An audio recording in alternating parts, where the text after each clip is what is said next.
Bonjour à tous et bienvenue dans votre petite vidéo de la semaine. Cette semaine, j'avais envie de vous proposer une guidance, mais un peu plus rapide que ce que je peux avoir l'habitude de vous proposer ici sur YouTube. Donc c'est l'idée d'une petite guidance express en seulement 3 cartes, où je vais t'inviter à choisir parmi les 3 tas présentés devant toi, ta numéro 1, ta numéro 2, ta numéro 3, afin de t'aider à y voir un peu plus clair dans une problématique actuelle. Je vous rappelle que nous sommes en guidance collective et que donc forcément, ça ne peut pas te parler de la même façon qu'une guidance individuelle en consultation entre toi et moi ou toi et un autre praticien, mais ça peut quand même donner quelques pistes de réflexion. Alors c'est parti, je t'invite à prendre le temps de te sentir réellement appelé par l'un des tas devant toi, et si ce n'est pas le cas, eh bien je t'invite à plus passer ton chemin qu'à insister, parce que finalement il n'y a peut-être pas de message pour toi aujourd'hui, de par le fait que nous sommes en guidance collective. C'est parti, je vous dévoile tout de suite le tas numéro 1 avec l'oracle des énergies lumineuses d'Alicia Mollet. Énergie lumineuse, comme d'habitude, je te mets tout ça dans la description de la vidéo. La première carte du tas numéro 1 nous parle bien sûr de ce regard vers soi, en soi, et donc d'introspection. Ça peut être par le biais évidemment de la méditation, où en silence tu viens te connecter à ton écoute interne. Ça peut être aussi évidemment avec des outils extérieurs, papier-crayon pour écrire, des petites cartes oracles pour t'aider, pourquoi pas. On continue avec la carte numéro 2 qui nous parle d'éveil et la carte numéro 3 avec l'harmonie à l'envers. Et oui, il y a un petit constat là qui est fait pour vous dans le tas numéro 1 ici, c'est que parfois, apprendre à s'écouter, apprendre à s'introspecter, eh bien ça peut être un petit peu bouleversant. C'est un petit peu bouleversant parce que s'écouter, ça veut dire que parfois, on découvre qu'il y a des choses qu'on va devoir faire évoluer. Et c'est pas toujours très confortable. Par contre, dans cette idée-là, effectivement, le bouleversement, bien qu'il soit inconfortable, comme tout bouleversement, n'est pas négatif. On fait bouger, on remue les choses qui ont besoin d'être remuées, mais pour ça. Pour avancer, pour s'élever, pour s'éveiller à soi, et surtout fort réellement de ce qu'on a appris de soi en se regardant et en s'écoutant.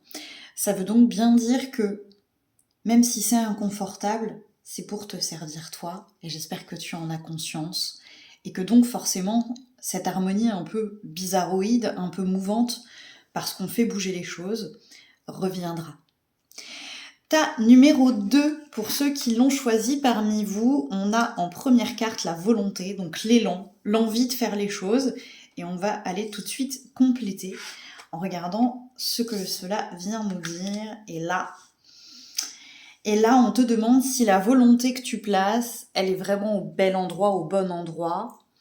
Parce qu'ici, alors, il y a deux possibilités. La première, c'est que on nous invite à faire preuve de volonté quelque part où finalement, les promesses ne seront pas tenues. J'ai un peu cette image-là. Vois si ça résonne pour toi ou pas.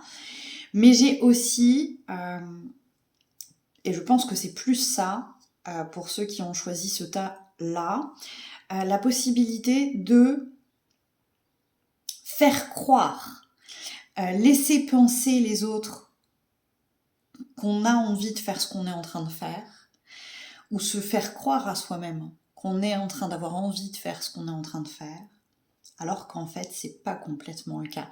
Là, il y a vraiment une incohérence entre ce que l'on montre à l'extérieur et ce que l'on vit à l'intérieur, et il est temps d'en prendre pleinement conscience et de comprendre que là,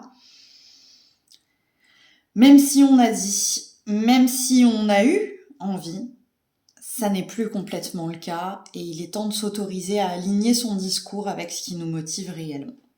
J'espère que ça vous aidera à y voir plus clair pour ceux qui ont choisi le tas numéro 2, et je vous souhaite bon courage parce que parfois, assumer le fait qu'on change d'avis ou qu'on change d'envie, c'est pas toujours facile, mais qu'est-ce que c'est libérateur. Tas numéro 3, on a la carte de l'aboutissement à l'envers en tête de fil. Et là, je crois que ça peut vouloir dire deux choses. On va aller creuser ensemble. Soit on se rend compte que l'objectif que l'on poursuivait jusque-là est finalement pas aussi porteur que ce qu'on le pensait. Soit on est en train de se demander si tout ça a réellement un sens. Donc on va aller creuser. Ouais. Là, je crois qu'il y a une forme de découragement. Hein, vraiment ici, sur ce tas numéro 3,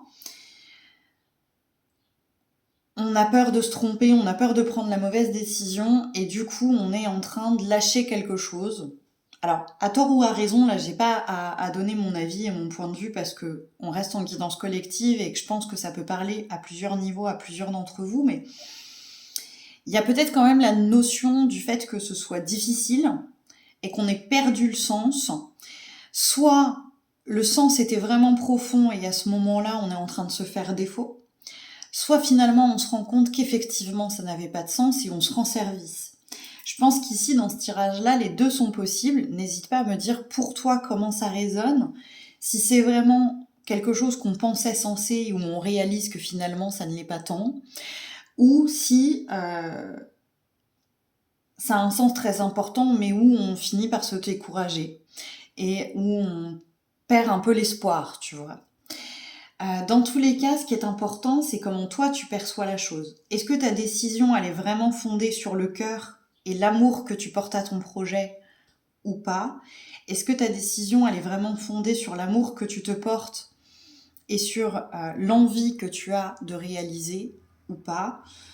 Voilà. Là, il faut vraiment revenir à toi et à ce qui se passe dans ton cœur quand tu penses à ce projet ou à ce sens, cette direction que tu avais prise et que tu es plus ou moins en train de quitter aujourd'hui pour être sûr de prendre la meilleure décision pour toi, parce que les deux peuvent être une bonne solution.